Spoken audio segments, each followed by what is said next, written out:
true gospel will be centered on the two pillars of the person of Jesus Christ and the work of Jesus Christ. The person of Jesus Christ, that he is entirely God and entirely man. Everything that is essentially and definitionally true of God is true of him. Not merely the Son of God. Merely is a funny adverb to use there, but not. He's God the Son. He's co-existent. He's co-eternal. He's co-creator. Sort of the Colossians 1 vision of Jesus as the one who's holding the universe together. He's God.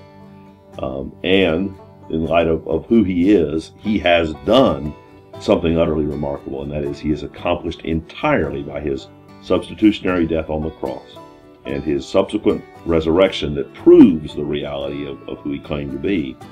He has accomplished entirely the salvation of all who will ever be saved. It's done.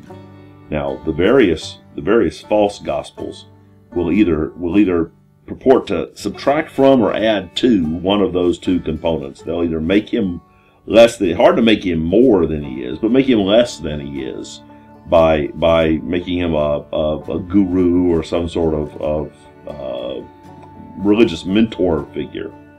The real problem you get into is in the work. There are those that would say that the gospel promises certain things beyond salvation. The prosperity gospel talks about the gospel as a means to earthly wealth.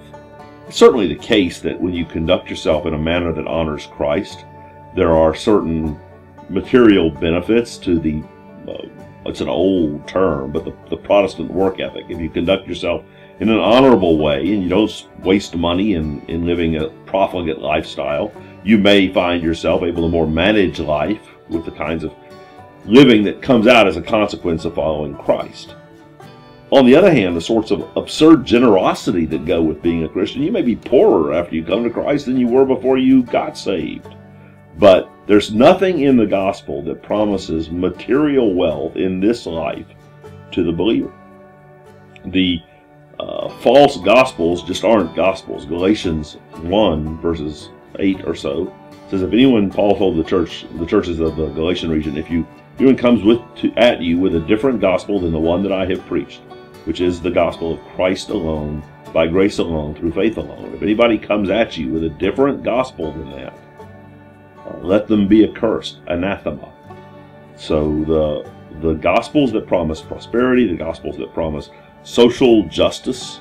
Jesus was not a social reformer. I have heard from time to time or read of people saying, Jesus was interested in feeding the hungry, and he was, but the miracle of the loaves and fishes was a one or two, the 4,000 or 5,000 and the 4,000, probably twice in his multi-year earthly ministry. You can't really make Jesus a feed the hungry food truck ministry. That's not what he did. Christians ought to be involved in those kinds of things, but it's not the heart of what we do. We are not here to make the world a nicer place to go to hell from. We're here to tell people about the saving message of Jesus Christ, that if they will turn from their sin and follow him, they can have their most major problem solved. That is, their sin debt before a holy God.